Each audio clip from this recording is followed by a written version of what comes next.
기록을 좀 하도록 하겠습니다. 그래서 일단 제 소개를 다시 드리면 뭐 저는 뭐 말 다 아시겠지만 처음 보시는 분도 계셔서 저는 올해 19년 차 직장인입니다. 그래서 회사에서 지금 대학에서 도시계획을 전공한 도시계획 엔지니어로 근무를 하고 있고요. 그 회사에서 우리 뭐 박전 선생님이나 뭐 박선 선생 저를 잘 아시는 분들은 뭐 좀 아시겠지만 회사 이제 건축회사 개발팀에서 여러분 선배님들이 갖고 오신 땅이나 이런 것들 우리 뭐 안순환 선배님, 임유 선배님께도 땅이 있다. 그러면 난 저한테 어떻게 개발을 해야 됩니까? 어떻게 매각을 해야 됩니까? 이런 것들을 제가 이제 보고 이제 검토를 하는 일을 하고 있어요. 그래서 사실은 제가 좀 궁극적으로는 제가 하는 일을 가지고 컨설팅 회사를 차리는 것도 하나의 꿈이 있어서 이렇게 좀 준비를 하고 있고요. 퇴근을 하면은 이제 책을 읽고 글을 쓰는 읽고 쓰는 삶을 사는 작가 오늘처럼 선배님들도 이렇게 좀 많은 것을 알려줄 수 있는 뭐 강사 그리고 요새 조금 게으르긴 하는데 책을 읽고 이제 뭐 리뷰를 쓰거나 그런 서평가로 활동을 하고 있고요. 그리고 그 번외로 이제 뭐 온라인 클래스 등에서 뭐 수익 자동화 이런 것도 좀 관심이 많아서 엠엠때 이렇게 좀 하고 있는 오늘은 다시 한번 소개해 드리겠습니다. 매일 쓰는 남자 닥치고 쓰는 엔지니어 황상열입니다. 만나 뵙게 돼서 반갑습니다.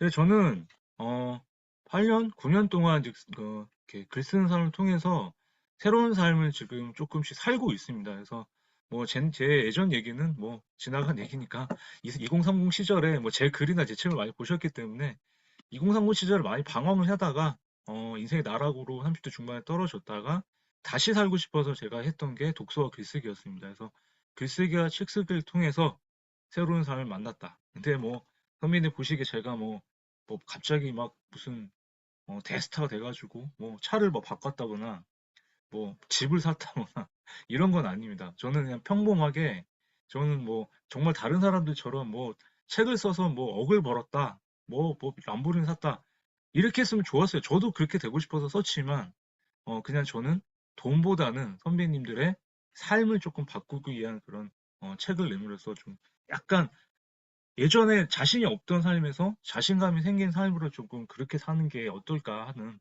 저는 솔직하게 조금 벌긴 했습니다. 많이 벌진 못했고 옛날보다 조금 여유로워졌다라는 거 그거 하나는 글쓰기와 책쓰기를 통해서 만났다라는 거 이렇게 말씀을 드리고 싶고요. 누군가 아마 저한테 또 질문할 거예요. 여기 뭐 박성 선생님이나 안 선생님께서 진짜 어 저기 뭐 아파트 몇 채를 막 꾼 건 아니죠? 막 저는 저를 아시는 분들 알지만 전 거짓말을 못 합니다. 여러분들 아시면 제가 만약에 정말 뭐 부자가 됐다 그러면 저는 다 불러서 다 제가 맛있는 거 사드릴게요, 진짜. 근데 제가 그럴 정도는 아니기 때문에. 근데 언젠가는 제가 한번 시원하게 저희 방에 있는 분들 한번 모셔가지고 그런 날이 좀 오기를 꼭 기대하면서 열심히 한번 더 책을 써보도록 하겠습니다.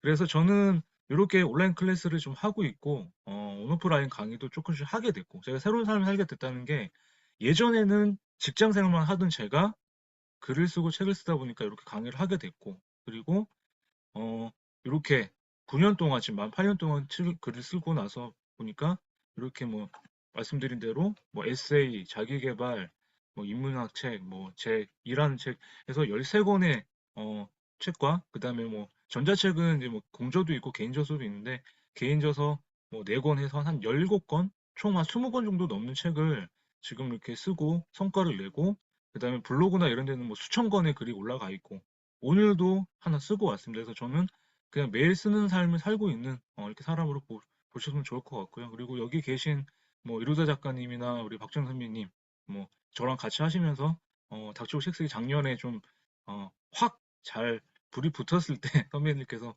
많이 저를 도와주셔가지고 이렇게 성과도 내가지고 현재 지금 또 쓰고 계신 분들 약간 좀 주춤하긴 한데 그래도 작년에 뭐 부족하지만 저를 믿고 이렇게 써주셔서 이렇게 성과를 냈던 분들이 있다. 그래서 작년에도 책을 쓰고 싶은 분들의 꿈을 뭐 뭐 이렇게 좀 이루어 드렸다라는 뭐 자신감이 좀 생겼다고 말씀을 좀 드리고 싶고요. 그래서 두 번째로 본격적으로 한번 책 쓰기에 대한 과정을 다시 한번 좀 얘기를 좀 들어보도록 하겠습니다. 자, 채팅창에 오늘 들어오신 분들 혹시 책을 왜 쓰고 싶으신가요? 책을 이미 썼더라도 내가 계속 책을 쓰고 싶은 이유 아니면 뭐 전자책이든 종이책이든 좋으니까 내가 책을 왜 쓰고 싶은지 한번 여기 계신 분들 한번 좀 적어봐 주시겠어요? 그리고 다른 분들도 혹시 어, 비디오 좀 오픈해 줄 수 있으시면 비디오 오픈해 주세요. 제가 얼굴을 좀 보고 하겠습니다. 오늘 제가 이제 강의할 때마다 좀 잘 차려입고 오려고 이제 머리도 좀 만지고 왔고 좀 퇴근하고도 좀 이렇게 계속 어, 오피스 모드로 좀 오늘 그냥 이렇게 막 하고 있습니다. 예. 책을 왜 쓰고 싶으신가요? 전문가로 인정받아서 지속적인 걸 하고 싶다. 아, 우리 김용 작가님, 뭐 형님이야 지금 워낙 또 다작 작가시라 뭐 이미 멘토신데 멘토가 되고 싶어서요. 우유젤리님은 책을 안 써봤고 못 쓰겠어서 쓸 수 있을까 싶어서 들어보러 왔습니다. 쓰실 수 있습니다.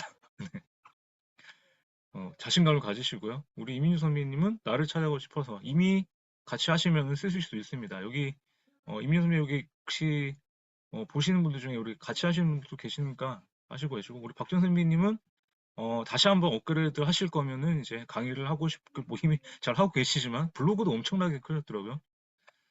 권세현 작가님도 아이에게 유산으로 주고 싶어서 네, 이미 뭐 멋진 작가님이라 또 뭐 잘 쓰실 거고 서령 선배님은 다른 사람에게 도움이 되고 싶어서 좋습니다. 우리 안선 선배님, 제가 일하고 있는 방과후 아카데미는 아이들 케어하는 노하우를 공유하고 싶습니다. 저에게 물어보는 일이 있어서요. 그냥 같이 쓰시죠, 그냥 이렇게. 예, 이미 주제가 나왔는데 들어오신 분들은 그냥 저한테 오시면 됩니다. 예. 그리고 조경 선배님, 삶의 시절시절 마음을 글로 남기고 싶습니다. 예, 오시면 됩니다. 시절시 남겨가지고 에세이 쓰시면 되고. 네. 이렇게 오늘 각자의 또 이렇게 이유가 있는데 다른 분들도 한 번씩 남겨주세요. 그냥 쭉쭉 올리시면은 제가 일단 보고 한번 좀 읽어드릴 테니까. 그래서 저는 아까 선배님 말씀하신 대로 우리가 책을 쓰는 이유는 뭐다? 우리가 이제 살아가는 삶이 우리 이제 박정 선배님도 지금 이제 제2 삶을 시작하셨고 삶을 시작하시면 이제 더 아마 정열적으로 열정적으로 이제 살고 계실 것 같은데 이미 건강하게 살 삶 자체가 우리 인류 그 수명이 계속 늘어나고 있잖아요. 그래서 아마 여기 계신 우리 박성 선배님 그렇고 안선 선배님 그렇고 우리 이민주 선배님도 아마 조금 이제 뭐 같은 또래지만 더 이제 나이가 들고 한다 그러면은 50이 넘고 60이 되고 지금 뭐 30인 사람은 40이 되고 하면 어쨌든 시간이 흐를 거예요. 시간이 흐르면 계속 인생이란 게 뭐예요? 맨날 우울해하고 맨날 죽겠어요. 아유 나는 힘들어 죽겠어요. 이런 게 아니잖아요. 그죠? 그 좋은 날도 있고 뭔가 여행 가서도 막 이렇게 뭔가 맛있는 것도 먹고 행복한 추억도 있고 그런 것들이 다 합쳐지니까 인생이 계속 선명히 살아오신 거잖아요. 그랬던 것들을 한번 써보자. 큰 거 봤을 때. 근데 그걸 네 개로 나는 뭐다? 내가 죽기 전에 뭐다? 내가 잘하는 것, 그리고 관심 있어 하는 것, 잘 아는 것, 그다음에 좋아하는 것. 이 네 가지로 어떻게 하자? 내가 카테고리를 나눠가지고 한번 어떤 주제로도 내가 살아온 이야기를 한번 남겨보자. 이게 뭐다? 살아온 이야기를 풀어놓는 가장 좋은 방법이 저는 기록이다. 그 기록물이 뭐다? 책을 쓰는 일이다. 저는 이렇게 생각이 들어요. 그래서 이 한 권의 책을 꼭 내는 게 저는 책 쓰기가 아니라 선배님들이 살아온 지금까지 좋았던 나빴던 관심 있든 아니면 잘 하든 잘 알든 그런 지식과 경험들을 어떻게 풀어서 쭉 쓰는 자체가 뭐다? 기록이고 책쓰기다. 저는 이렇게 말씀을 드리고 싶은 거예요. 그래서 오히려 그거를 더 크게 해서 더 구체적으로 들어가면은 결국에는 우리가 책을 쓰는 이유가 뭐다? 전자책이든 종이책이든 나의 콘텐츠를 만들 수가 있다. 그래서 우리 박준 선생님 같은 경우는 공무원에 대한 콘텐츠도 갖고 뭐 다른 콘텐츠도 만들 수 계실 거고 우리 유라 작가님 같은 경우는 내가 갖고 있는 또 콘텐츠가 있지만 그런 자기 삶 말고 이제는 자기가 잘하는 뭐 편집이라든지 디자인이라든지 이런 것들 콘텐츠로 도 만들 수 있을 거고 우리 박성 선배님 같은 경우는 이미 아웃풋 전문가로서 선배님들 많이 도와주고 계신 그런 콘텐츠를 또 기록을 남겨서 어떤 책을 남길 수 있고 그래서 자기가 어떤 주제와 컨셉을 갖고 있으면은 나의 콘텐츠를 만들 수 있는 게 책이다. 그리고 그걸 만들면 어떻게 한다? 콘텐츠를 만들어서 아까 박정 선생님처럼 강의하고 지금처럼 나를 알리고 책이 나오면은 내가 어떤 저자인지 나오잖아요. 그죠? 우리 이로다 작가님 같은 경우는 우울증 이런 것들에 대해서 조울증에 이렇게 극복하면서 나는 이런 사람이다 라고 이미 브랜딩이 되고 계시고 우리 박선 선생님 같은 경우도 지금 뭔가 만들어 가면서 계속 기록을 하고 계시기 때문에 그런 블로그 기록물 자체가 체결하고 연결이 된다 그러면은 이미 브랜딩이 될 거고 우리 박선 선생님도 그럴 거고 아까 안순 선생님께서 썼던 그런 것들이 이런 걸로 나오면은 내가 어떻게 세상에 나를 알릴 수 있는 가장 강력한 도구다. 그래서 콘텐츠를 만들고 세상을 알 수 있는 가장 브랜딩할 수 있는 도구가 뭐다? 책이다. 이렇게 말씀을 드리고 싶어요. 그래서 이 책을 씀으로써 하나의 선배님들이 흩어졌던 그런 지식들을 어때요? 이 책을 쓰다 보면 어때요? 이 책 자체가.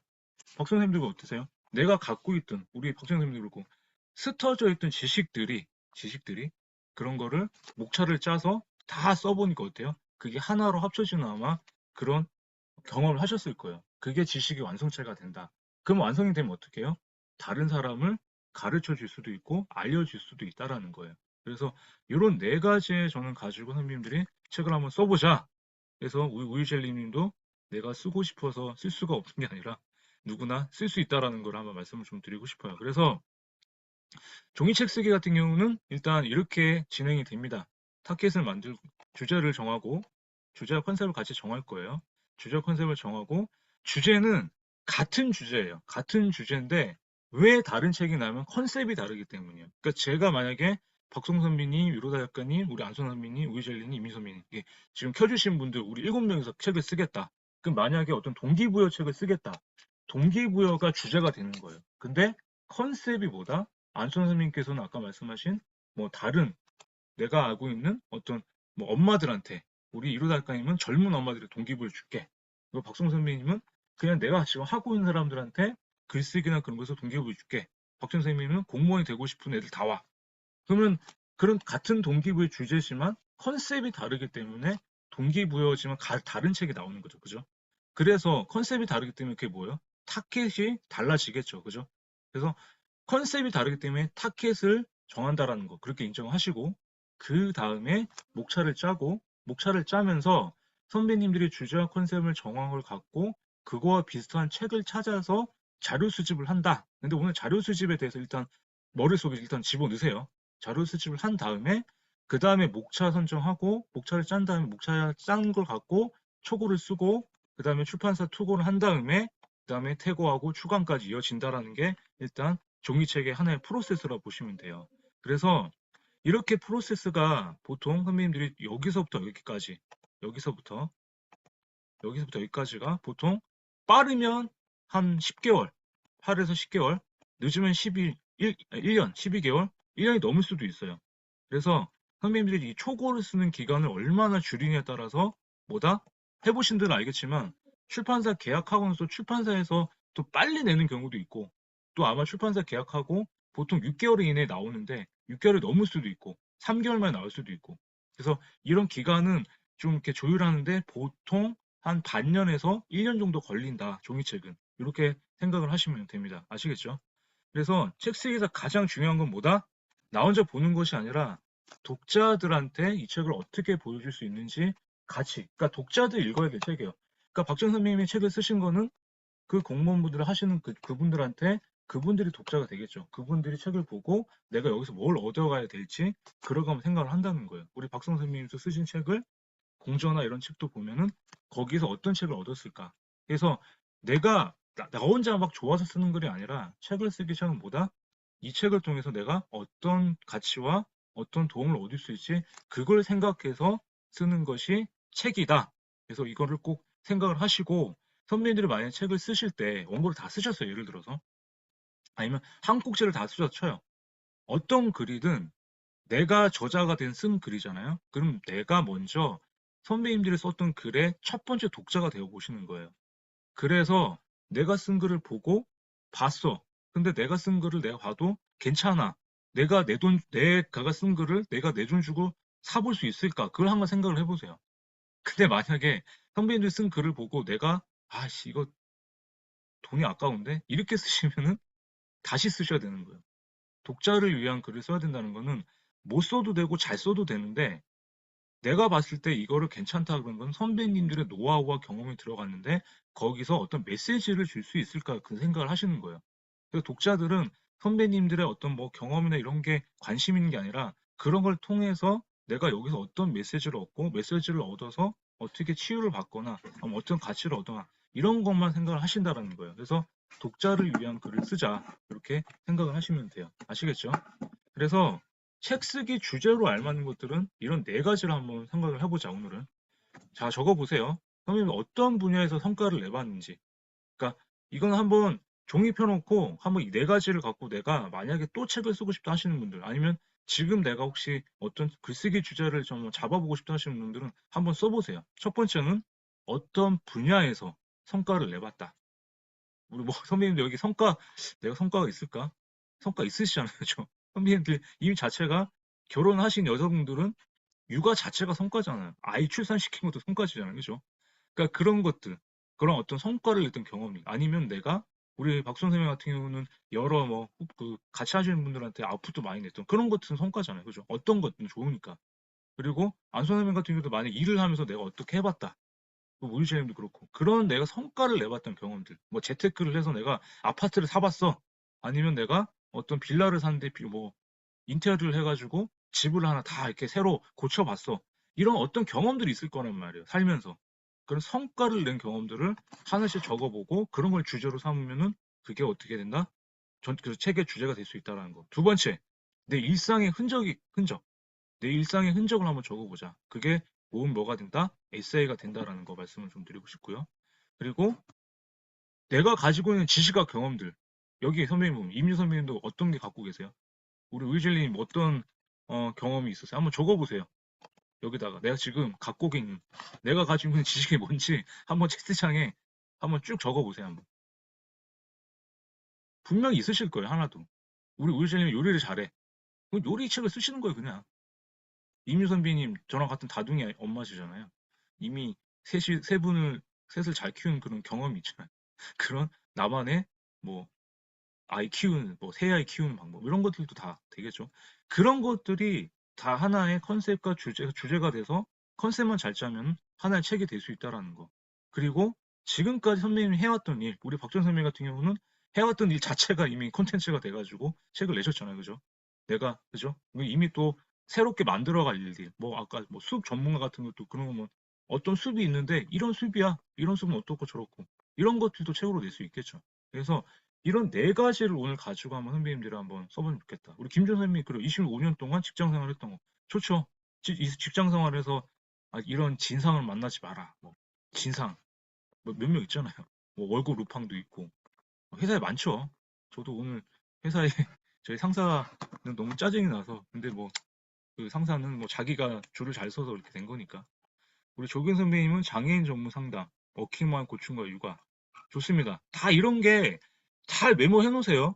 이런 게 다 선배님의 책 주제가 되는 거예요. 주제가 없는 게 아니라 지금 이미 지금 다 쓰신 것 자체가 하나를 컨셉을 만들어서 하면은 책이 될 수 있다는 걸 말씀을 드리는 거예요. 그래서 이렇게 해가지고 지금 보면은 다 지금 주제가 없다라고 했던 우리 택시기 선배님들이 이렇게 써가지고 나온 거예요. 우리 아까 조경진 선배님이었나요? 그 아까 내가 삶에 살아온 날들을 에세이를 쓰겠다. 그런 책들이에요. 지금 내 나이 오후 2시 10분 여명 작가님도 그렇고 홍명 선배님도 그렇고 다 자기가 살아온 옛날 얘기를 쓴 거예요. 그냥 에세이 책이 나와요. 이렇게. 그리고 여기 계신 이루다 작가님 같은 경우도 지금 조울증에 책들. 그래서 저희 닥치고 했던 분들도 어떤 주제와 갖고 이렇게 다 책을 쓰셔서 냈다라는 걸 보여드리는 거예요. 어떤 것도 주제가 된다는 거. 그래서 이렇게 한번 하시면 될 것 같고요. 그래서 일단 주제가 정해졌으면 이제 주제지만 아까 제가 말씀드렸었죠.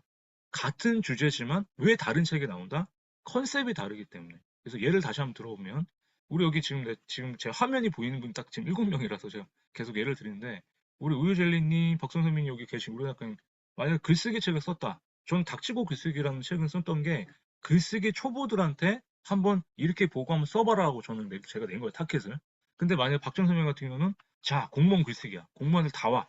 공무원 글쓰기인데 뭐냐? 공문 잘 쓰는 법, 기한 잘 쓰는 법, 그리고 상사한테 보고서 잘 써가지고 뭐 이쁨 받는 법 이런 것도 다 있잖아요. 선배님들 노하우를 다 알려줄 수가 있잖아요. 그죠? 그게 컨셉이 다른 거죠.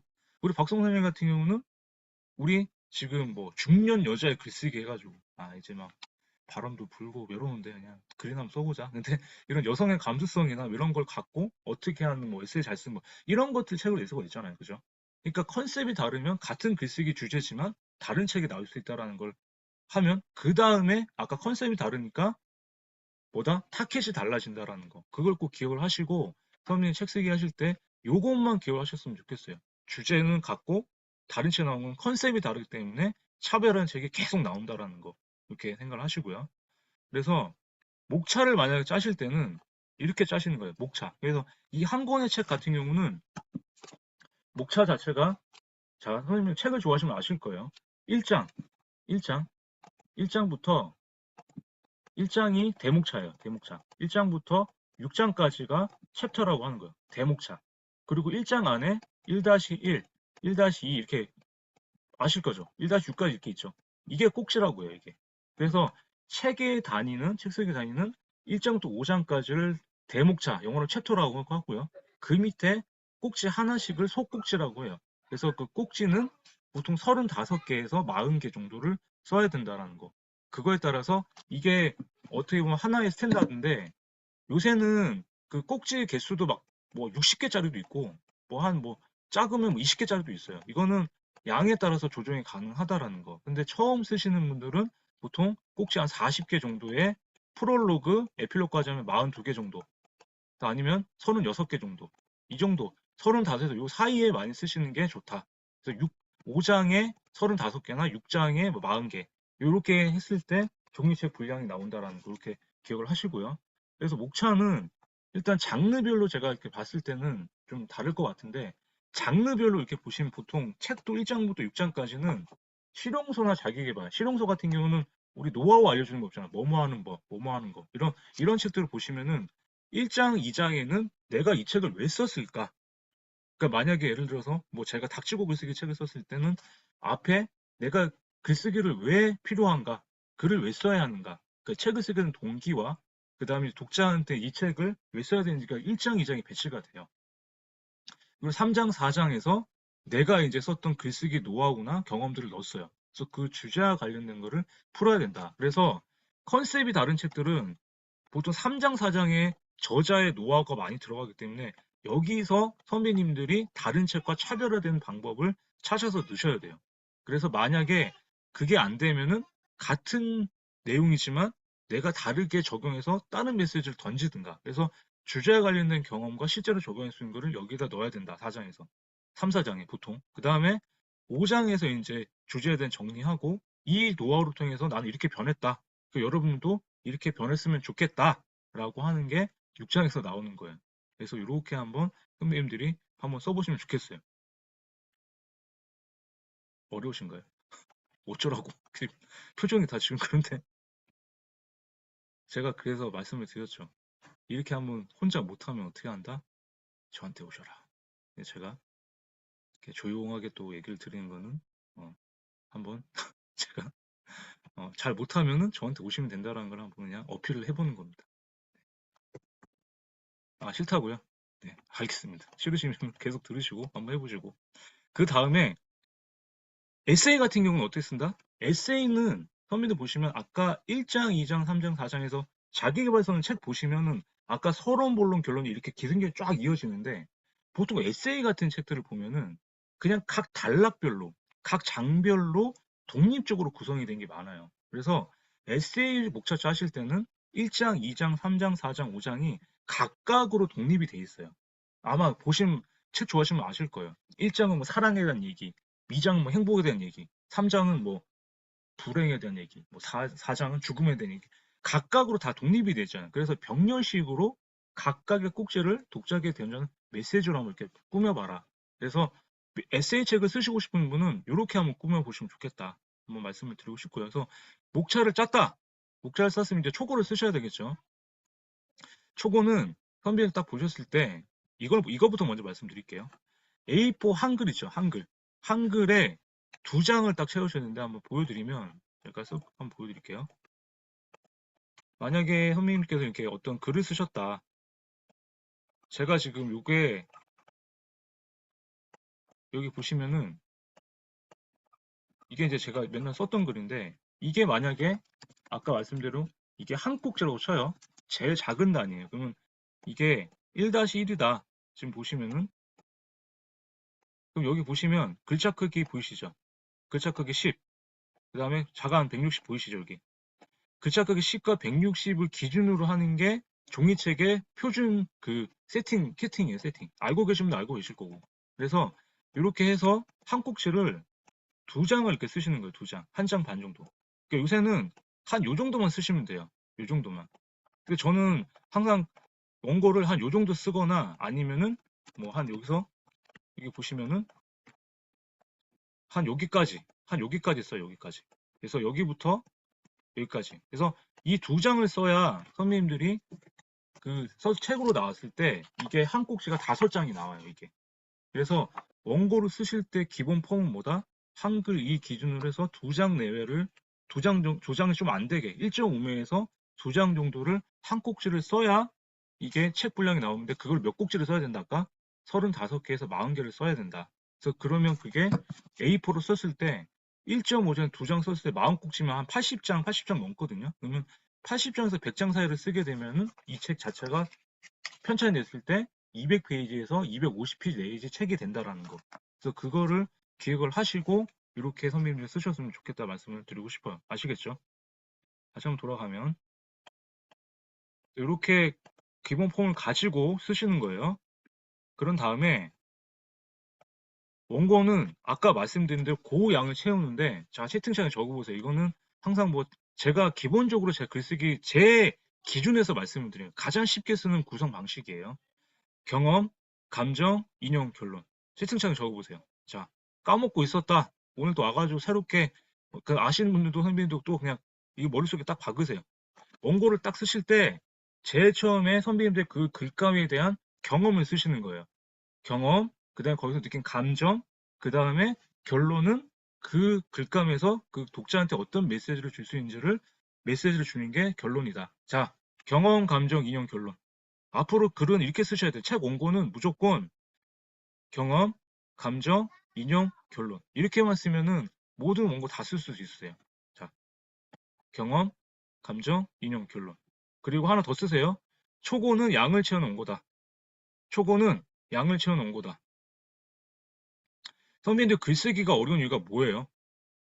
시간과 분량을 정하지 않기 때문이에요. 분량을 정하지 않기 때문에 선배님들이 1시간에 뭔가 써야 되잖아요. 그죠?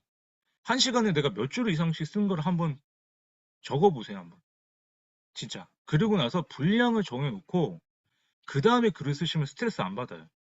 근데 사람들이 내가 정말 잘 쓸 수 이렇고 분량도 못 채우면서 쓰다가 지우다 하니까 글을 못 쓰는 거예요. 책 쓰기가 어려운 건 뭐다?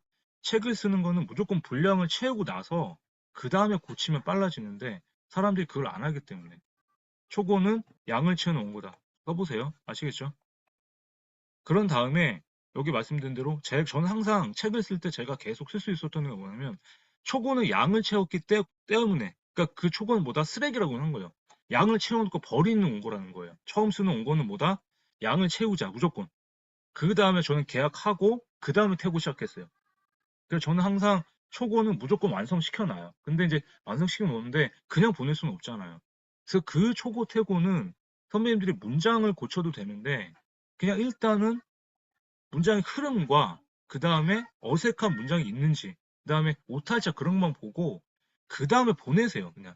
그러면 보고 나서 계약을 할 수 있을지 말지 계약하고 나서 고쳐도 되니까.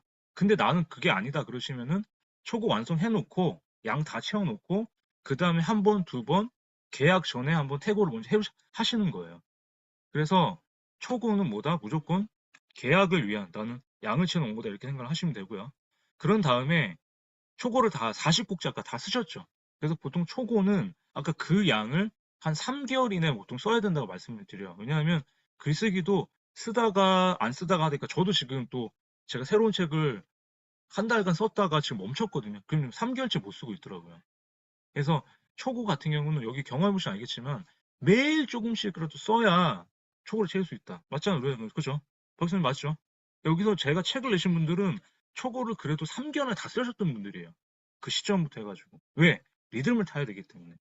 그래서 다 써놓고 뭐한다? 프롤로그, 에필로그를 써놓고 그 다음에 출간계획서랑 토고무 작성해서 넘긴다. 그래서 이제 초고 다 쓴 다음에 이제 원고 다 쓴 거예요. 원고 다 쓴 다음에 출간계획서를 이제 작성해서 같이 보내는 건데 출간계획서는 이런 게 들어가요. 책의 컨셉과 그 다음에 뭐 홍보 방안 이런 것들이 다 들어가요. 타겟층 우리가 얘기했던 거 그리고 저자의 이력, 목차 소개 이런 것들을 이렇게 담아가지고 넣어요. 그래서 만약에 저랑 같이 하시는 분도 있으시면은 제가 제 양식도 보내드리지만 솔직히 출간 계획서를 좀 예쁘게 만들거나 이렇게 새로 해가지고 또 기획만 잘 해도 또 계약을 하거나 이런 거에 좀 될 수 있다라는 것도 한번 팁을 드릴 거고요. 그래서 이렇게 투고를 합니다. 그래서 원고를 다 써가지고 선배님들께서 출판사 리스트가 있는 분들도 있으실 거고 만약 없다 그러면은 서점에 가셔가지고 다 조사를 하는 거예요. 엑셀에다가 그 책 뒤에 보면 이메일 주소 나오죠. 출판사 이메일. 그런 걸 다 적든가 아니면 사시든가 아니면 뭐 저한테 들으셔서 저한테 받든가 뭐 이런 뭐 되게 루트는 많아요. 그래서 그거를 원고를 다 쓴 원고를 첨부하고 투고문 쓰고 그다음에 출판사 보내면은 이제 투고가 됩니다. 그래서 보통 수백 군데 출판사에 투고를 해요. 투고 수백 군데. 그래서 팁. 선배님들 여기서 또 나는 저기 뭐 장르별로 출판사 보낼게요 막 이러는데 제가 보니까 장르별로 보내도 되는데 일단은 확률을 높이기 위해서는 저도 지금 그냥 무작위로 보내요 그냥 일단. 그래서 일단 초보 작가들은 그냥 수백 군데 출판사 일단 보내보고 하고 아니면 나도 진짜 나도 내 출판사 내고 싶어 이런 식 분들은 1인 출판사를 내 가지고 내가 책을 만들어도 되고 그래서 다양한 방법이 생겼는데 그래도 저는 제가 이제 뭐 지금 성향이 그런지는 모르겠는데 제가 막 직접 작업을 하고 이런 건 전자책으로만 좀 좋지 종이책은 그냥 아웃소싱 해서 그냥 계약해가지고 거기서 그냥 대행해서 나오는 게 내가 다른 걸 할 수 있더라고요. 그래서 혹시나 우리 내 루라달님 같은 경우 제가 블로그를 자주 보는데 1인 출판사 책을 봤어요 아까. 한번 잘 어울리실 것 같아요. 그러니까 그런 방법도 있다라는 거예요. 그래서 출판사에 보낸 다음에 이렇게 메일이 옵니다. 메일이. 제가 첫 출판사 때 뭐 제 얘기 알고 있겠지만 제가 모멘텀 책 보냈을 때 그 김송 회장님이 만든 스노우폭스 북스라는 아주 출판사가 있죠. 근데 그 편집자가 저한테 이렇게 와도 상관이 없어. 이건 진짜 양반이에요.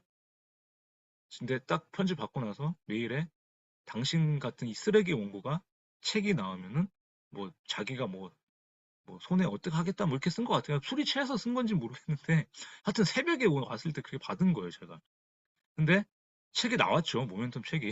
제가 거기 욱해가지고 끝까지 가보자 해서 책이 나왔을 때 저자 증정본 한 권을 그분한테 보냈습니다. 그리고 또 얼마 전에 이제 마흔이 처음이라 같은 경우는 한번 투고를 해봤어요. 근데 처음 공개를 하는데 뭐 딱 책을 읽다 보니까 거기서도 어 당신 몇 살인데 마흔에 대한 책을 쓰냐고 이렇게 하더라고요. 근데 검색만 해봐도 제 나이가 몇인 줄 알잖아요. 그래서 제가 그 출판사에 전화를 해봤어요. 혹시 그 제 원고를 보고 제 나이를 몰라서 그렇게 물어본 거냐 했는데 그 편집자 얘기하는 게 아니 뭐 사진을 보니까 되게 젊어 보여서 그렇다. 나이가 가늠이 안 돼서 뭐 그랬다는데 뭐 칭찬을 들었죠. 그리고 난 다음에 근데 뭐 이게 마흔에 대한 책이 아니라 뭐 어쩌고저쩌고 막 하길래 그래서 뭐 제가 뭐 원고가 어떻냐 했더니 덜컥 계약을 하재요.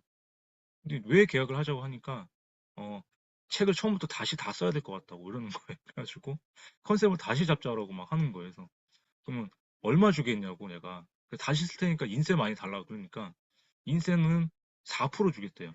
그래가지고 제가 아니다 안 쓰겠습니다 하고 이렇게 했는데 그분이 갑자기 막 욕을 하는 거예요. 어? 아니 뭐 이렇게 원고도 시덥잖아도 않은 거 가지고 갑자기 전화해서 왜 나한테 나야 아니 뭐 내가 뭐라 그랬냐고 막 그러다가 제가 결국엔 그분이 뭐 하여튼 뭐 했는데 3개월 뒤에 이제 뭐 마흔에 대한 책이 새로 나왔더라고요. 그 출판사에서 그 하는 게. 그 출판사가 어딘지 아시죠? 이번엔 김미경 대표님의 마흔 수업이라는 책이 이제 거기서 나왔더라고요. 그래가지고 아마 마흔 키워드가 아마 그때부터 알고 있던 것 같은데 모르겠어요. 뭐 왜 무슨 심보 때문에 이제 그렇게 얘기했는지 모르겠지만 하여튼 좀 약간 특별한 케이스고 이렇게 선배님들께서 만약에 보냈을 때는 이런 거절 메일을 많이 받으실 거예요. 그래서 거절 메일을 딱 받았는데 딱 열었어. 근데 열었는데 갑자기 막 읽어보다가 막 화가 날 때도 있잖아요. 그죠? 사람인데. 그럴 때는 그냥 조용히 그냥 아마 저기 보통 딱 그 메일 주소 자체가 제목 자체가 약간 그런 게 있어요. 약간 뭐 좀 그러니까 뜨뜻미지근하게 막 그냥 뭐 검토해 볼게요. 뭐 이렇게 이런 것들은 다 거절 메일이니까 그런 거 그냥 버리시고 그리고 만약에 바로바로 이렇게 오시는 것들은 전화가 올 거예요, 아마.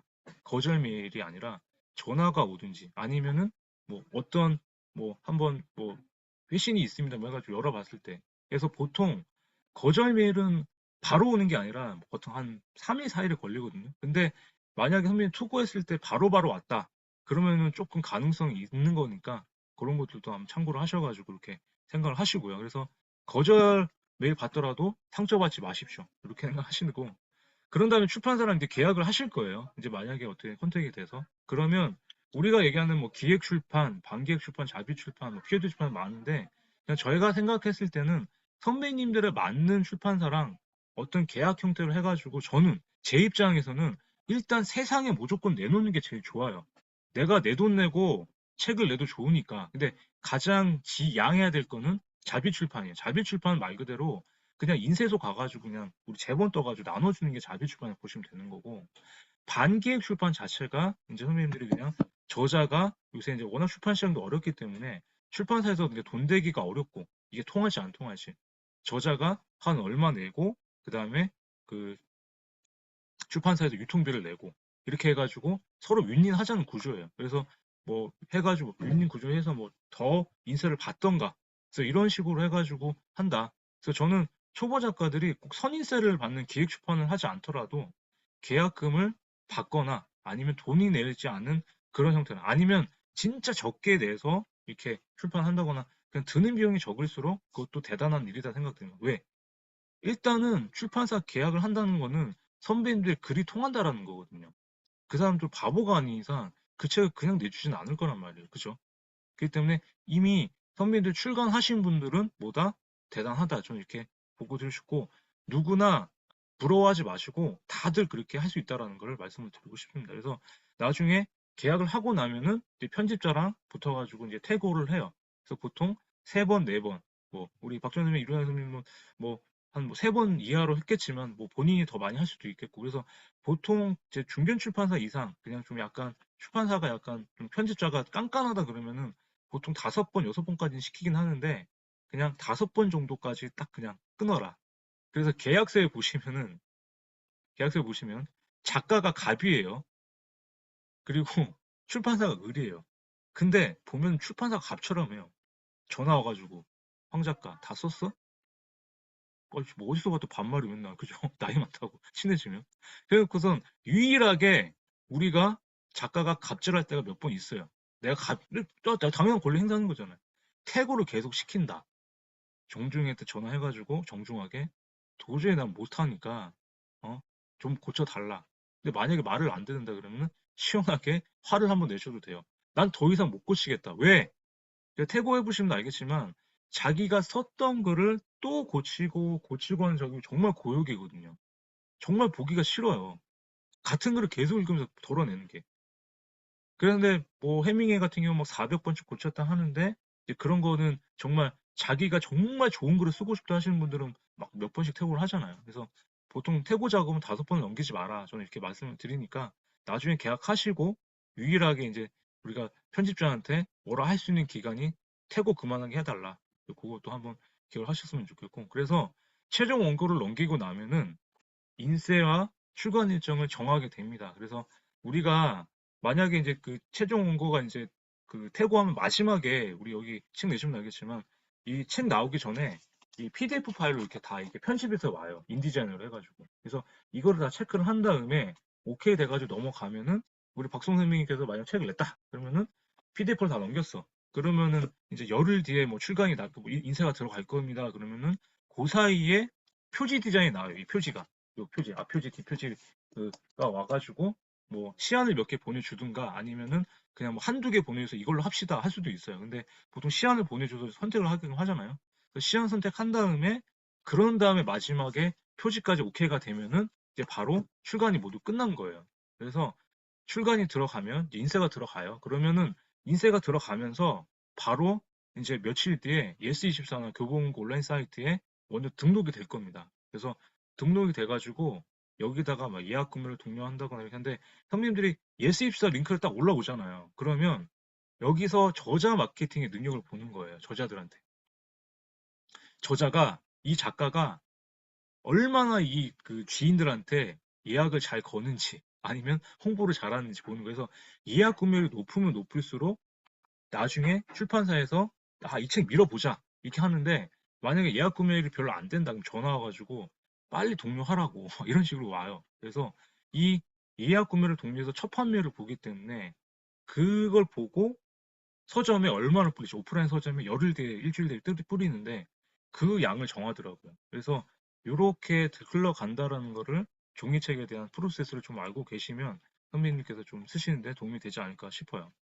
자, 오늘 이제 본강으로 한번 가보겠습니다. 자, ChatGPT 자체를 물론 강의를 많이 들으시고 한번 써보셨을 것 같긴 해요. 그래서 ChatGPT라고 딱 하면은 저 같은 경우는 한번 이제 보여드리면 자 보세요. 여기서 이제 선생님들 구글에서 chat open ai.com 아니면 그냥 구글에서 chat GPT로 치면은 이렇게 클릭해서 들어오면 이렇게 창이 뜰 거예요. 그래서 이런 창이 뜨기 전에 아마 로그인 하라고 돼 있어요. 로그인. 그러니까 로그인 자체는 그냥 구글 지메일로 로그인 하시면 돼요.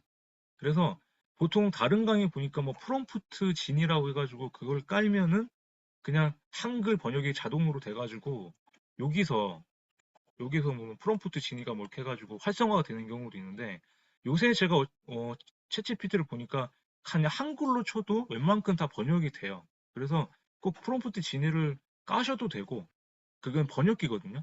그걸 또 안 깔아도 돼요. 그래서 일단은 한번 이렇게 돼 있다라고 한번 말씀을 드리고 그 다음에 한번 강의를 한 다음에 실습을 좀 해볼게요.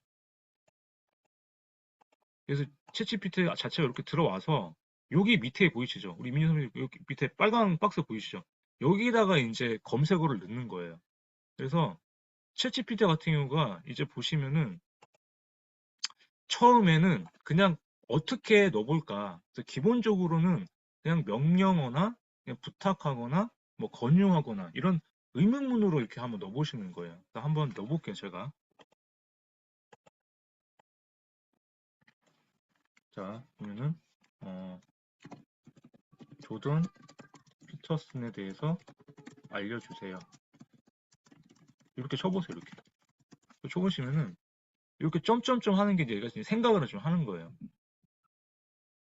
그래서 조던 피터슨에 대해서 한참 생각하네요. 오늘따라 이러진 않은데. 조던 피터슨은 조금 오늘 느리네요. 캐나다의 뭐 심리학자로서 뭐 이렇게 쭉 나와요, 이렇게.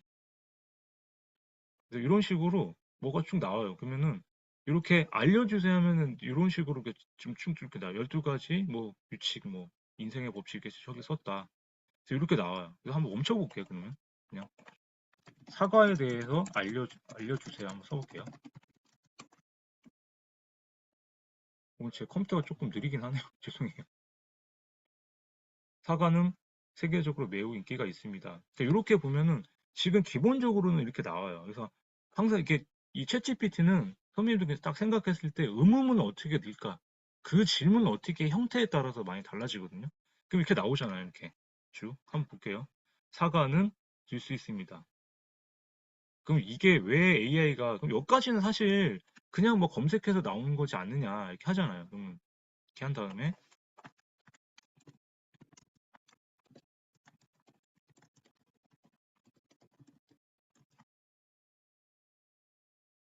이렇게 한번 쳐볼게요. 나는 사과가 싫어. 그러니까 지금 얘가 지금 생각을 하는 거예요. 그러니까 이게 사과는 맛과 향이 다양함으로 모든 사람이 좋아하지는 않을 수 있습니다.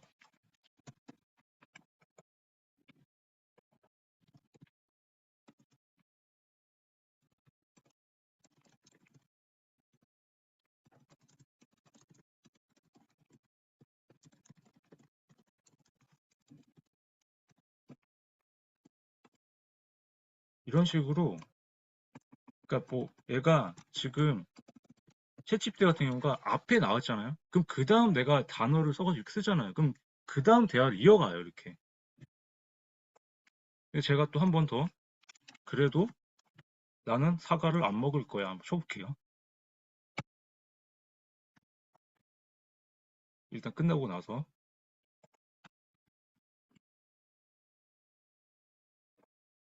이런 식으로 계속 이어가요. 이렇게 보면 사과를 먹지 않아도 괜찮습니다. 다른 과일이나 채소를 섭취하세요. 이렇게.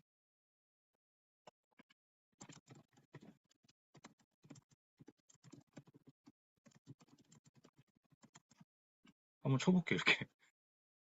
그 뭐라고 할지는 좀 볼게요. 한번. 그러니까 딱 보면은, 그러니까 이게 계속 얘기를 이어나가더라고요. 이렇게 보면은. 그래서 아까 챗GPT 자체를 제가 나중에 저희 방에다 이거 링크 한번 올려드릴 테니까 한번 안 하실 분은 한번 가입하셔 한번 해보시고 그 다음에 한번 쳐볼게요.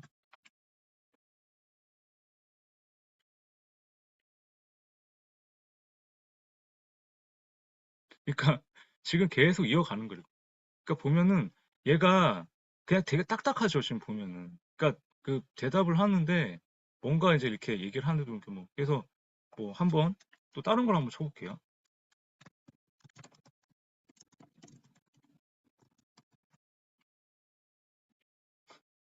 너는 사랑해서 알고 있니? 그러니까 전 인공지능 프로그래밍 때문에 사랑이나 가지고 있지는 않습니다. 이렇게 나와요. 그러니까 이게 선생님들이 어떻게 질문을 하느냐에 따라서 이제 나오는 기본적인 걸 한번 보여드린 거예요. 이렇게 일단. 그래서 챗GPT 자체는 그냥 하나로 이렇게 해도 되는데 우리 박선생님이나 박선생님에서 계속 내가 막 뭐 질문해서 처음에 그 다음에 저랑 만약 박선생님이 전화 통화하잖아요. 이렇게. 그럼 어떻게 되는데요? 그럼 이 질문, 그럼 AI가 그 질문을 이어가 답을 이렇게. 그래서 이런 식으로 이제 기본적인 건 한번 보시면 되고 이렇게. 그래서 이렇게 되는 거다라는 그래서 AI라는 거예요. 이렇게. 그래서 인공지능 대화형 AI잖아요. 대화가 가능한 거예요. 그래서 일단은 의문문으로 한번 넣어보자. 알려주세요. 뭐뭐에 대해서 정리해주세요. 말해주세요. 작성해주세요. 이렇게 하면은 가장 기본적으로 해서 뭐 이루다 작가님이 많이 쓰신 책, 이루다 작가님의 책에 대해서 알려주세요 하면은 어떻게 나올지 모르겠는데 아까 우리 정예슬 작가님 들어오시면 모르겠는데 그 슬기로운 독서 생활 정예슬 뭐 책 이렇게 하니까 쭉 나오더라고요. 근데 제 책은 왜 안 나오는지 제 책은 좀 황상렬은 소설가입니다. 소설을 쓴 적이 없는데 무슨 소설 쓰냐고. 그래서 저도 아직 책을 그렇게 썼는데도 책 한 권 쓰는 분들한테보다 유명하지 않다. 아직 더 공부를 해야 되는구나. 이렇게 생각을 했고요. 그래서 그 다음에 구체적으로 이제 명령을 아까 제가 보셨죠. 뭐뭐에 대해서 말해줘. 천자내외로 말해줘. 뭐뭐를 표로 만들어줘. 한번 보여드릴게요. 저는 이게 제일 신기했거든요. 한번 보세요. 자, 어, 그때 우리 마이크로소프트 회사 역사를 연역을 표로 만들어줘. 표로 만들어주세요. 그럼 쳐볼게요. 그럼 이게 희한하게 컴퓨터 딱 보면은 지금 좀 시간이 좀 걸리는데 표를 만들어줘요.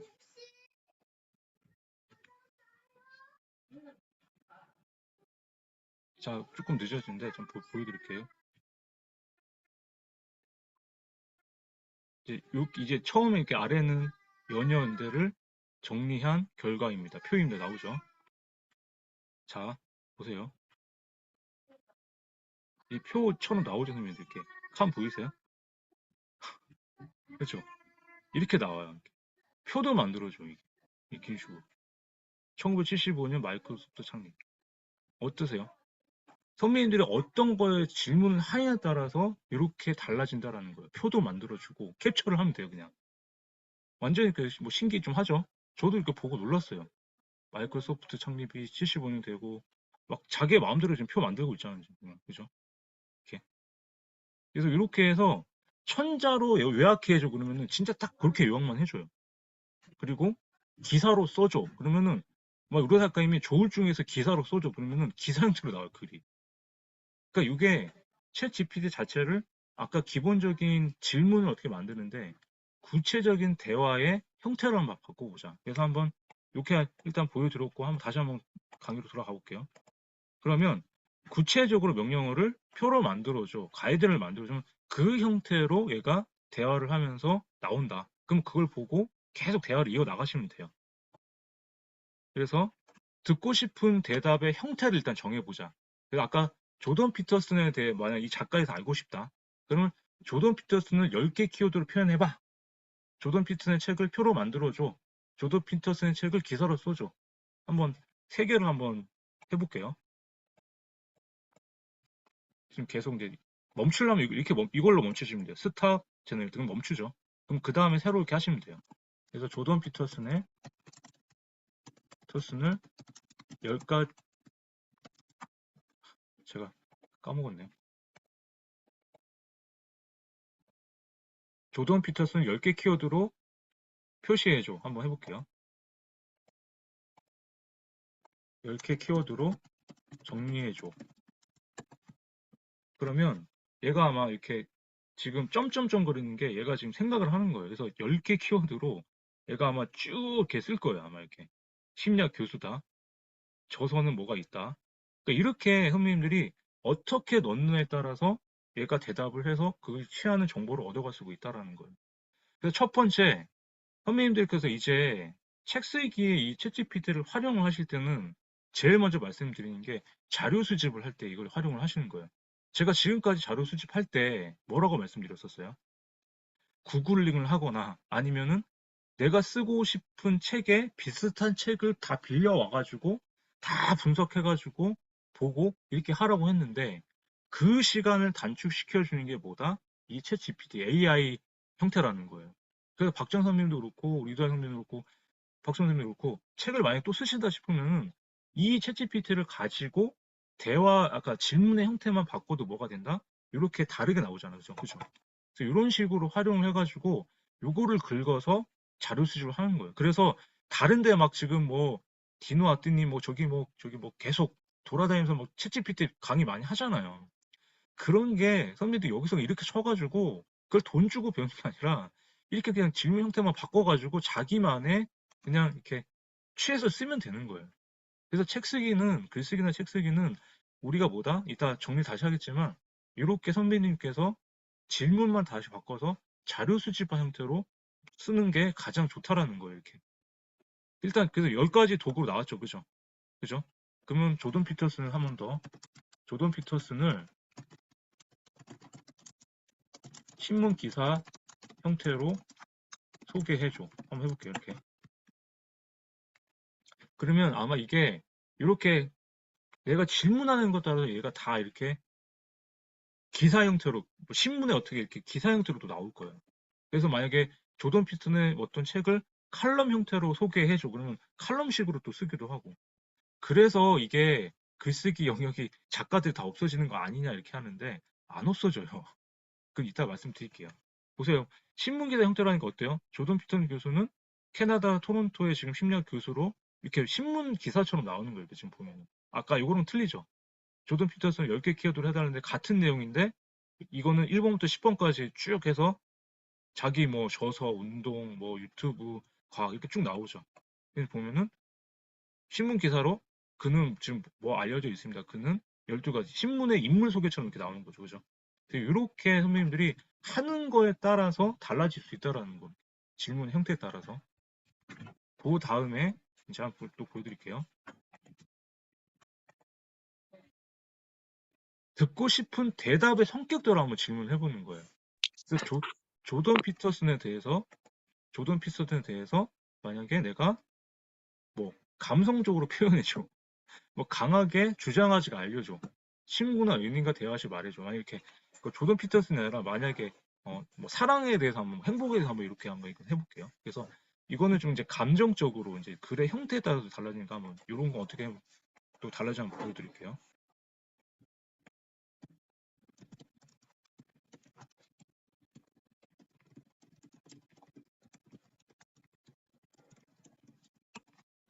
이렇게 한번 쳐볼게요. 행복에 대해 친구에게 이해해서 말해줘. 그러면은 이거를 질문의 형태로 선배님들이 이거를 오늘 좀 기억하셔가지고 이런 거를 가지고 글쓰기에 좀 도움이 되는 게 핵심이에요.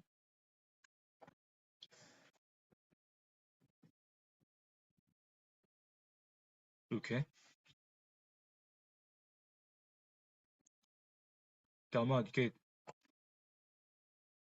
그러니까 지금 보면은 행복이란 뭐 아니라고 생각해요. 그보다는 우리가 어떤 상황에서 긍정적인 마인드 있을까? 그러니까 이렇게 바꾸니까 친구한테 말하듯이 이렇게 하잖아요. 그죠? 아니면 멈추고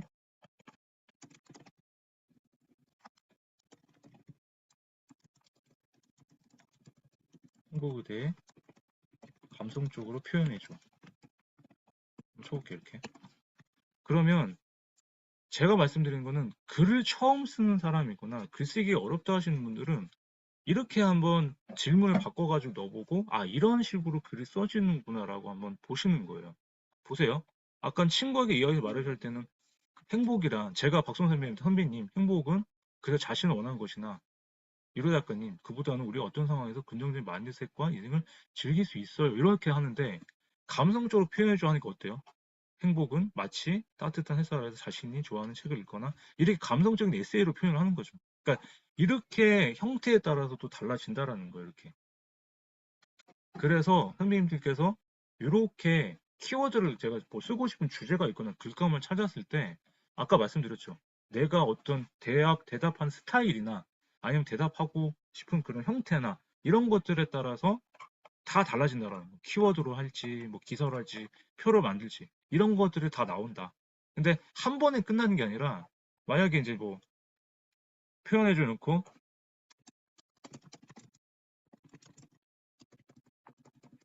근데 뭐 나는 행복이 싫어 뭐 이런 심심하면 이렇게 해보세요. 아까처럼. 그러면 얘가 이제 이 아까 이 대답에서 이렇게 이어지는 거예요. 그렇다면 당신은 그 선택이며 어쩔 수 없습니다. 되게 딱딱하게 얘기를 하죠 이렇게.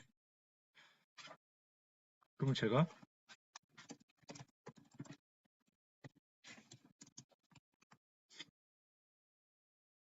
이렇게 쳐보면 어떨까요?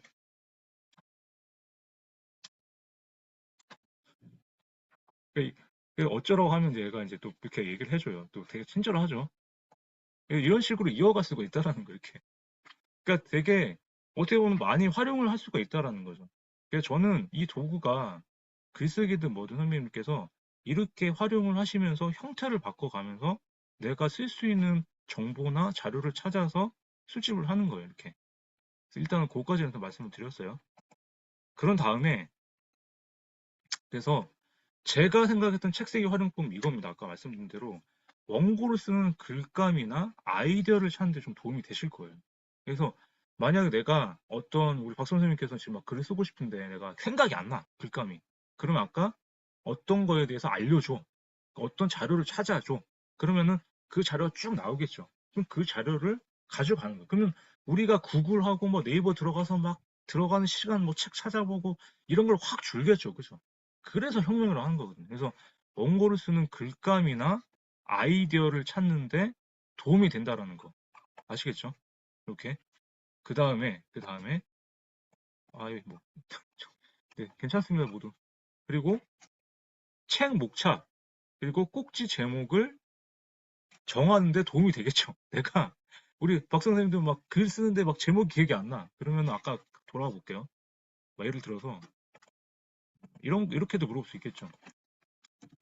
어, 만약에 독서라는 키워드, 독서법 책을 쓰고 싶은데,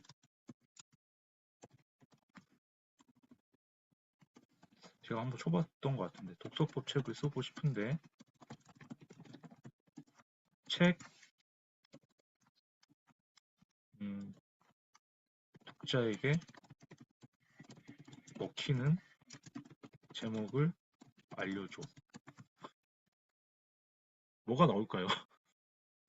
저도 뭐가 나올지 좀 궁금하네요. 우리 정혜대 작가님 슬기로운 독서 생활 이런 게 나올까? 독서법 책을 쓴다면 제목은 매우 중요합니다. 그래, 알겠다고. 제목은 어쩌라고? 제목을 픽업하거나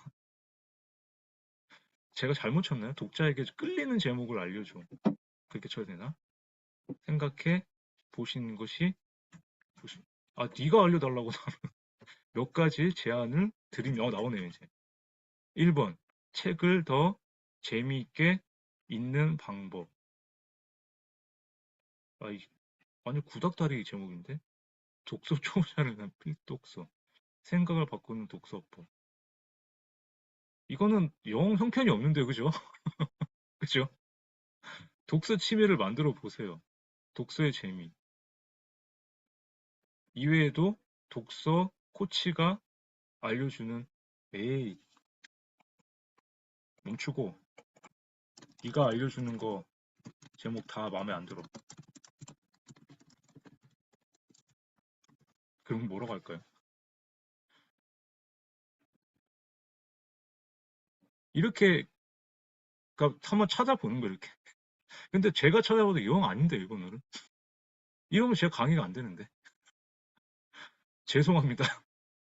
제안 드린 독서법 책 제목이 마음에 들지 않았습니다. 이렇게 그럼 다시 해보겠다. 다시 제안해 책을 읽는 새로운 방법. 너무 구닥다리 아니에요? 읽기 쉽게 이런 식으로 제목을 이렇게 찾는 거예요, 선배 이렇게. 그러니까 이게 AI 자체가 보면은 지금까지 있는 것들을 다 지가 만들어서 하니까 어때요? 그러니까 우리랑 대화하듯이 이렇게 키워드를 갖고 있다 보니까 이렇게 만드는 거예요. 그래서 우리가 하는 건 뭐다? 여기서 우리가 더 찾아봐가지고 이제 이어도 되겠죠. 여기서 하나 골라도 되겠고, 그죠? 근데 지금 보면은 되게 구닥다리죠. 독서의 기술, 독서 습관 만들기. 어디서 보는 것들이잖아요. 그나마 이게 낫네. 읽기 쉽게, 기억하기 쉽게. 그죠? 네. 키워드를, 그쵸, 그쵸. 예. 진성형님처럼 말씀대로 키워드를 잘 줘야 될 것 같아요. 맞아, 맞아. 이런 식으로. 그래서 그 키워드나 선배님들 질문을 잘 넣어가지고 이런 목차나 제목을 활용할 때도 좋다라는 거. 그래서 활용도가 굉장히 높을 거예요. 그리고 다양한 장르의 형식의 글을 한번 살펴보는 거예요. 그러니까 만약에 선배님께서 뭐 샘플 책을 막 찾아가지고 이렇게 보는 게 아니라 이제 여기서 보면은 만약에 예를 들어서 한번 보여드릴게요. 어떤 꼭지에 대한 선배님들이 책을 쓰실 텐데 만약에 내가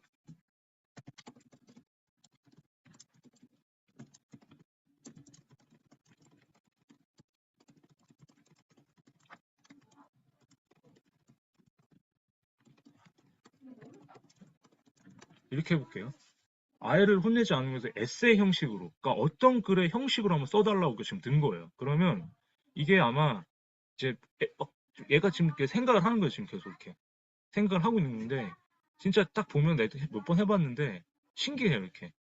그러니까 이게 선배님들이 이거를 그냥 긁어가지고 그래 내가 쓴 에세이 뭐 나온다 이제 막 나오는데 이게 얘가 이제 아마 어떤 아까 우리 김정 작가님 말씀하신 대로 키워드 질문의 형태를 잘 넣으면은 선배님들이 원하는 거를 다 뽑아낼 수가 있다라는 거예요. 그래서 아이를 혼내지 않는 방법에서 글을 써보겠습니다 해가지고 이제 얘가 지금 에세이식으로 이렇게 쓰는 거예요 지금 글을. 그래서 이걸 갖고 이런 형태로 쓸 수가 있겠구나. 그러니까 조금 이제 글이 좀 이제 좀 느리긴 한데 이렇게 한번 보고 만약에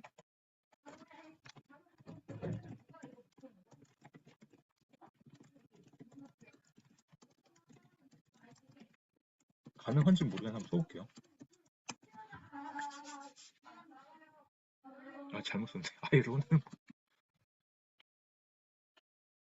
그런 내용은 부적절하고 판단됩니다. 긍정적인 취지와 정보를 채우고 이렇게 얘기를 하네요. 그죠? 제가 잘못 쳤네. 그죠? 아이를 혼내지 않는 방법이 되는데 다시 한번 쳐볼게요. 이것도 되게 신기해요.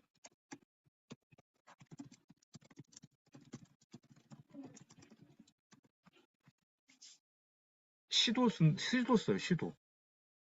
그러니까 시를 제가 써본 적이 없는데 딱 보면은 얘가 이렇게 어디서 이렇게 기억하고 있던 이런 것들을 지금 쓰더라고 이렇게. 산들 바른 봄날, 꽃들이 피는 봄날, 시작의 계절.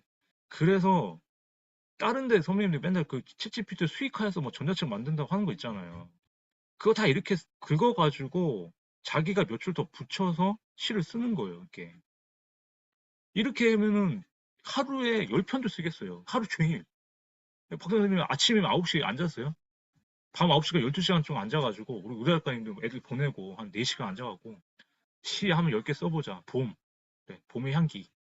봄, 베개. 그 키워드만 맞게 쓰면 어때요? 보세요. 시 한 편이 나오죠, 이렇게.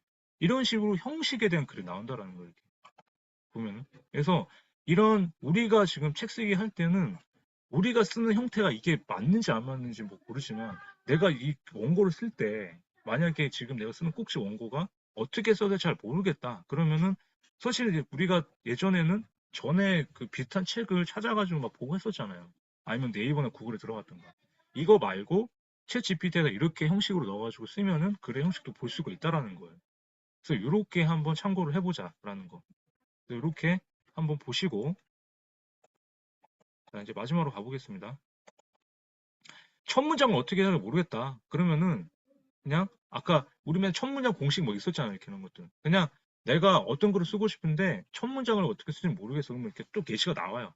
그런 것들을 가지고 한다. 그리고 팁 하나 알려드릴게요. 그럼 인스타그램 많이 하시잖아요. 그러면 인스타그램 하실 때도 챗GPT한테 물어보세요. 오늘 내가 3040 여성들한테 위로가 되고 그러니까 치유가 되는 문구 10개만 소개해봐. 이러면은 쫙 나와요. 그거를 갖고 그대로 옮기지 말고 그거를 선배님들이 약간 조사나 주어나 바꿔가지고 이렇게 올리시면은 그게 하나의 콘텐츠가 될 수가 있다라는 거예요. 그래서 챗GPT가 콘텐츠를 무궁무진하게 만들 수 있다라는 게 아까 키워드만 잘 넣으면 아까 되게 많이 나왔었죠. 그래서 그거를 가지고 아까 어떻게 해요? 그거를 막 뭐 저기 유튜브도 어떻게 한다는 게 그 유튜브 하는 게 어떻게 하는지 아시죠? 그게 선배님들 보시면은 그 스크립트 나오죠, 스크립트.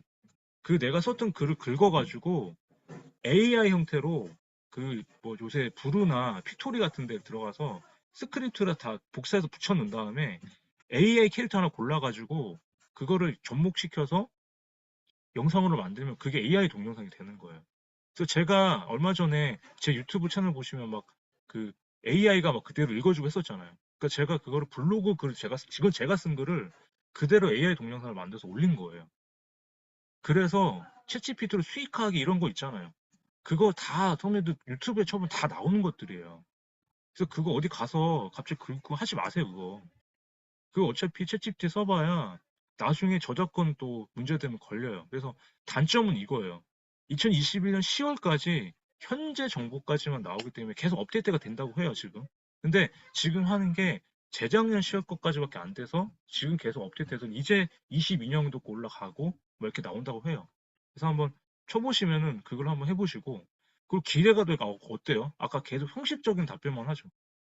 어쩌라고 막 근데 내가 아, 싫은 건 당신 마음이고 뭐 이런 게 막 이런 식으로 그렇기 때문에 좀 그렇다. 근데 지금은 괜찮지만 저작권에 위배될 수가 있다라는 거. 그래서 지금은 긁어가지고 그게 어떻게 될지 모르는데 결국에는 선생님도 아시잖아요. 그거를 우리가 저 혼자 쓰는 게 아니잖아요. 지금 전 세계 사람들이 쓰고 이걸 아는 사람들이 다 쓸 텐데 근데 지금은 무료긴 한데 또 이게 월 20불로 해가지고 구독료도 있더라고요. 근데 20불을 더 내면은 아마 속도도 빠르고 또 정보가 더 많은 걸 알려준다고 하더라고요, 이게. 그리고 정보가 거짓 정보도 많이 있다고 해요. 제가 아직 찾아보진 못했는데. 그래서 그 진위 여부가 있기 때문에 이런 단점이 있다라는 거. 그래서 우리는 오늘 결론은 뭐다? 일단은 한두 번은 괜찮지만 계속 의지하진 말자라는 거예요.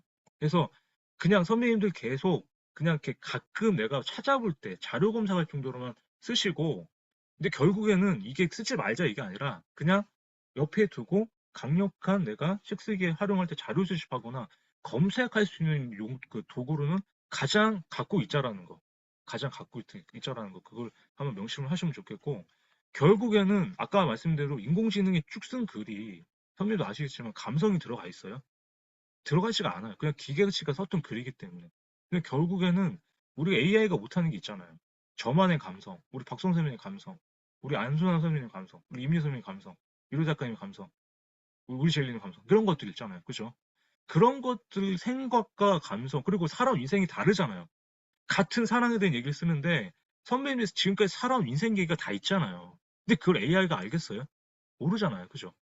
그렇기 때문에 AI는 뭐다?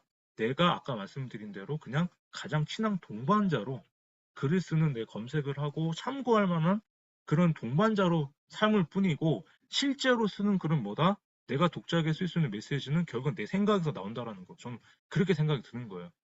그래서 이렇게 활용을 해야 선배님들이 책을 쓰시거나 전자책도 그렇고 당당하게 어디 가서 내가 썼던 글이라고 말씀을 드릴 수가 있는 거예요. 어떻게 짜깁기를 하더라도. 그래서 저는 인공지능과 내 감성 생각이 더한 게 진짜 책이 된다라는 거. 그래서 이렇게 사용하자라는 거예요. 아시겠죠? 그래서 챗GPT를 한번 활용해 보시고 이렇게 한번 해보시고 제가 이따가 끝나면 제 채팅방에다가 제 링크 한번 올려드릴 테니까 안 써봤던 사람들은 한번 좀 써보셨으면 좋겠습니다. 아시겠죠? 마지막으로 4강은 이제 책을 쓰기가 두렵다. 이제 질문 한번, 책을 많이 써야, 읽어야 쓸 수가 있는 거냐? 아니다. 자기가 쓰고 싶은 주제만 골라서 깊이 있게 읽어라 하는데, 이제 이 질문도 필요가 없다. 챗 GPT를 활용해서 내가 쓰고 싶은 주제 키워드를 잘 골라가지고, 잘 모아가지고 해도 책을 쓸 수 있다라는 거. 그게 첫 번째입니다. 두 번째, 글을 잘 쓰지 못해 괜찮습니까? 책 쓰기는 결국에는 내 키워드, 내 주제를 잘 모으는 거잖아요. 챗GPT 잘 활용하셔가지고 자료 수집해서 뭐다? 내 글, 내가 독자들한테 어떤 그 꼭지마다 메시지를 줄 수 있는지만 생각해서 쓰자라는 거. 아시겠죠? 세 번째, 쓴다고 베스트셀러가 되겠냐? 지금 시대가 원하는 콘텐츠를 찾아보자. 그것도 챗GPT에서 한번 찾아보세요. 2023년에 먹이는 키워드가 뭘까? 제가 올해 키워드를 찾아봤더니 결국에는 메타버스, 챗GPT, 가상현실, AI, 또 뭐 트렌드 코리아 2023에 나왔던 그런 내용들 있잖아요. 그런 것들을 갖고 우리 박성 선배님도 그렇고 여기 계신 선배님들도 내가 가진 키워드와 지금 현재 트렌드가 맞는 걸 한번 찾아보시라는 거예요. 그래서 지금 보면은 글쓰기 책도 보면은 뭐 얼마 전에 우리 뭐 이용 작가님 같은 경우가 챗GPT로 글쓰기 뭐 책 내셨더라고요. 그런 것들. 뭐 그런 게 어떻게 보면 맞아서 그렇게 책이 나와서 베스트셀러가 될 수가 있겠죠. 그래서 처음 쓰는 사람들도 지금 트렌드를 잘 보고 내가 가진 무게에 어떻게 연결시킬 수가 있으면은 그걸로 주제를 잘 삼으면은 좋은 책을 쓸 수가 있다라는 거 말씀을 드리고 싶습니다. 그래서 글을 쓴다는 것은 일단 계속 한번 책을 쓰는 게 두렵긴 하지만 매일 조금씩 써보자는 게 제가 오늘 말씀을 드리고 싶어요. 그 두려움을 뭘로 깨자? 챗 GPT를 활용해서 아까 말씀드린 그런 키워드만 잘 활용하더라도 선배님들이 쓸 수 있는 글감이 이런 게 무궁무진하실 거라는 거. 그걸 말씀을 드리고 싶고요. 그래서 책 쓰기는 선배님들이 반드시 감동을 받고 공감을 하실 겁니다. 그래서 당신에게 사람들을 행복하게 해줄 수 있는 그런 사실을 믿으시고 서름 선배님들 존재와 생각이 이 세상을 좋은 쪽으로 변화시킬 수 있다는 것을 반드시 믿으십시오.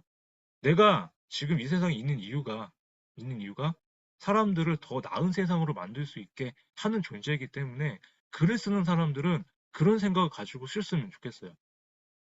글 쓰는 이유가 물론 나 자신을 위한 것도 있지만 나의 존재와 생각을 많은 독자들한테 좋은 쪽으로 변화시킬 수 있는 그런 영향을 주는 게 작가의 저는 영역이라고 생각이 듭니다. 그래서 책 쓰기는 뭐다? 반드시 시간을 정해서 쓰십시오. 오늘 쓰지 못하면 내일도 쓰지 못하기 때문에 글쓰기를 계속 하시고요. 견디기 힘들수록 글을 쓰십시오. 글쓰기는 원래 힘듭니다. 우리 우리젤리처럼 예를 들면 아까 말씀드린 글을 쓸 수가 있을까요? 그냥 쓰시면 됩니다. 쓰다가 힘든데 어떡하죠? 그러면 안 쓰셔도 돼요. 굳이 뭐 내가 근데 글을 쓰고 싶다면 뭐다? 원래 힘든 작업이기 때문에 견디기 힘들수록 계속 쓰는 연습을 해보십시오. 그냥 쓰시면 돼요. 그냥 쓰다 보니까 저도 계속 쓰게 됐고. 그리고 세 번째로 계속 쓰다 보니까 선배님들한테 아까 말씀드린 다시 한번 여쭤볼게요. 왜 책을 쓰냐고 물어본다. 앞으로는 어떻게 대답한다? 뭐 아까 처음에 뭐 그런 걸 알려준다. 이런 대답하지 마시고 나에게 황상렬이라는 사람이, 이루다라는 사람이, 박성훈 사람이, 안현 사람이 어떤 키워드를 가지고 어떤 주제를 가지고 세상을 바꿀 소명이 있기 때문에 나는 이거를 당당하게 독자들한테 보여드리겠다. 그래서 나는 책을 쓴다라고 얘기를 하십시오. 그러면 선배님들의 책 쓰기가 더, 글쓰기가 더 많은 선한 영향력을 줄 수 있을 거라고 생각이 듭니다. 선배님들이 이미 작가세요. 왜냐하면 여기 들어오셨고 글쓰기를 하고 계시기 때문에. 그래서 책을 쓰기 위해 선배님들 지난 날을 한번 기억을 떠올려 보십시오. 그것이 힘들 때도 있지만 글 쓰는 게 누구한테는 반드시 도움이 된다는 거. 선배님 오늘 쓰신 글 하나가 블로그 글 포팅 하나가 꼭지글 하나가 뭐다? 반드시 누군가한테는 그것이 초라하고 보잘것없어 보여도 나한테는 그 사람한테는 정말 잘 쓴 글로 보이고 도움이 되실 거라는 거. 그걸 믿으시고 그런 글을 쓰시면 좋겠다. 그래서 오늘도 여기 계신 선배님들의 모든 삶에서 그런 이야기를 꺼내서 찾았으면 좋겠다는 말씀을 드리고 싶습니다. 그래서 조지 버나드 쇼는 죽기 전에 이런 말을 했다고 합니다. 작가는 삶을 창조한 사람이다. 이렇게 말한 건 아니고, 이렇게 말을 한 건 아니고, 삶을 창조하는 사람이 되자, 버나드 쇼가. 이 사람은 평생을 자기가 삶을 만들었던 사람이에요. 그래서 오래 살았고, 즐겁게 살았고, 남들이 못 해봤던 걸 많이 해봤고. 그래서 작가라는 사람보다 내 삶을 창조해서 만들어가는 사람이라고 저는 생각이 들어요. 왜? 선비님들의 이야기를 독자들에게 많이 꺼내놨기 때문에 그렇게 생각을 하셨으면 좋겠습니다. 그래서 마지막으로 아직 가장 훌륭한 시는 쓰이지 않았습니다. 선배님들이 가장 부르고 싶은 아름다운 노래 아직 불리지 않았고요. 가장 넓은 바다는 아직 항해되지 않았습니다. 불멸의 춤은 아직 추어지지 않았고 가장 빛나는 별은 아직 발견되지 않았다. 선배님이 썼던 지금까지 살면서 썼던 모든 글들이 아직 뭐다? 선배님들의 가장 훌륭한 글은 가장 훌륭한 책은 뭐다? 쓰이지 않았다는 걸 명심하시고 지금부터라도 선배님들이 갖고 계신 그런 사명과 소명을 가지고 그것을 주제로 삼아서 많은 사람들에게 널리 알려주고 메시지를 줄 수 있고 가치를 알려줄 수 있는 그런 책을 쓰셨으면 좋겠습니다.